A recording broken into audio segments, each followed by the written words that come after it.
दोस्तों, इस कहानी का नाम है प्रेम के बोल। चलिए सुनते हैं। एक गांव में एक मजदूर रहा करता था जिसका नाम मोहनलाल था। उसके परिवार में कोई नहीं था। दिन भर अकेला मेहनत में लगा रहता था।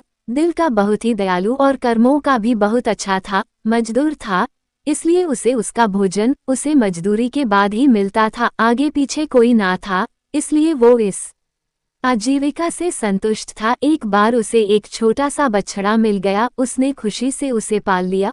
उसने सोचा आज तक वो अकेला था, अब वो इस बछड़े को अपने बेटे के जैसा पालेगा। मोहनलाल का दिन उसके बछड़े से ही शुरू होता और उसी पर खत्म होता। वो रात दिन उसकी सेवा करता और उसी से अपने मन की बात करता। कुछ समय बाद बछड़ा बैल बन गया। उसकी जो सेवा मोहनलाल ने की थी, उससे वो बहुत ही सुंदर और बलशाली बन गया था। गांव के सभी लोग मोहनलाल के बैल की ही बातें किया करते थे। किसानों के गांव में बैलों की भरमार थी, पर मोहनलाल का बैल उन सबसे अलग था। दूर दूर से लोग उसे देखने आते थे। हर कोई मोहनलाल के बैल के बारे में बातें कर रहा था। मोहनलाल भी अपने बैल से एक बेटे की तरह ही प्यार करता था।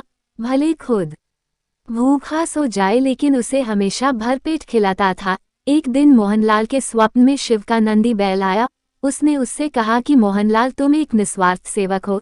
तुमने खुद की तकलीफ को छोड़कर अपने बैल की सेवा की है, इसलिए मैं तुम्हारे बैल को बोलने की शक्ति दे रहा हूँ। इतना सुनते ही मोहनलाल जाग गया और अपने बैल के पास गया। उसने बैल को सहलाया और मुस्कुराया कि भला एक बैल बोल कैसे सकता है। तभी अचानक आवाज आई, बाबा, आपने मेरा ध्यान एक पुत्र की तरह रखा है। मैं आपका आभारी हूँ और आपके लिए कुछ करना चाहता हूँ।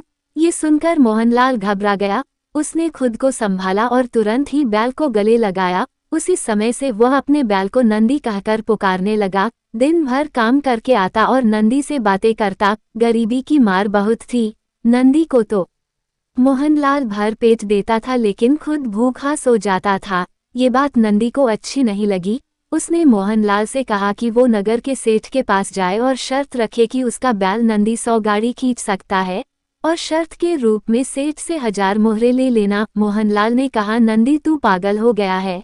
भला कोई बैल इतना भार वहन कर भी सकता है? मैं अपने जीवन से खुश हूँ, मुझे यह नहीं करना। लेकिन नंदी के बार बार आग्रह करने पर मोहनलाल को उसकी बात माननी पड़ी। एक दिन डरते डरते मोहनलाल सेठ दीनदयाल के घर पहुंचा। दीनदयाल ने उससे आने का कारण पूछा।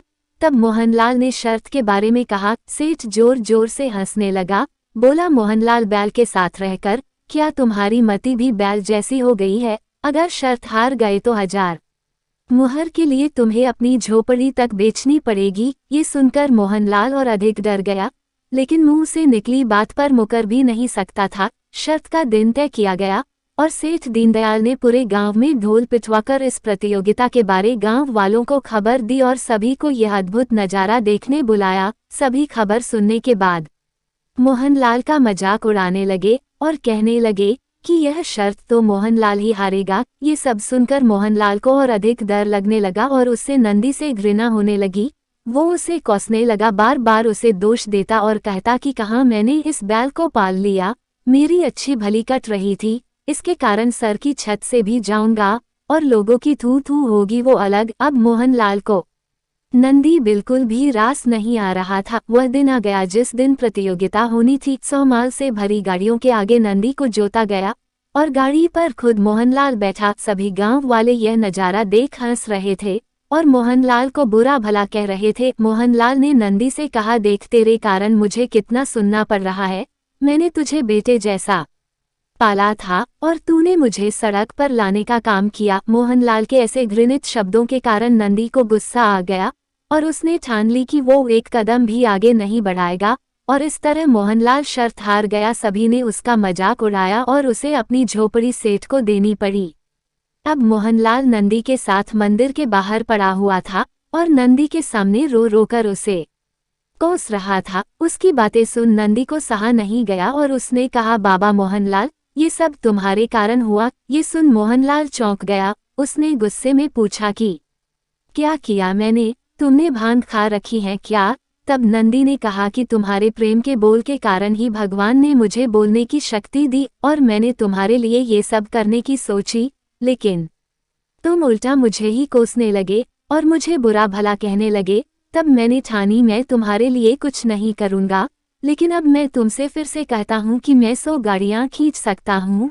तुम जाकर फिर से शर्त लगाओ और इस बार अपनी झोपड़ी और 1000 मोहरों की शर्त लगाना। मोहनलाल वही करता है और फिर से शर्त के अनुसार 100 गाड़ियाँ तैयार कर उस पर नंदी को जोता जाता है और फिर से उस पर मोहनलाल बैठता है और प्यार से सहलाकर उसे गाड़ियां खींचने को कहता है। और इस बार नंदी यह कर दिखाता है जिसे देख सब स्तब्ध रह जाते हैं और मोहनलाल शर्त जीत जाता है। सेठ दीनदयाल उसे उसकी झोपड़ी और 1000 मोहरें देता है। हमें प्रेम के बोल कहानी से यही शिक्षा मिलती है कि जीवन में प्रेम से ही किसी को जीता जा सकता है। कहते हैं प्रेम के सामने ईश्वर भी झुक जाता है, इसलिए सभी को प्रेम के बोल ही बोलना चाहिए। दोस्तों, आपको ये कहानी पसंद आई हो तो इस चैनल को सब्सक्राइब करें, वीडियो को लाइक करें, कमेंट करें और अपने अधिक से अधिक दोस्तों को शेयर करना ना भूलें। धन्यवाद।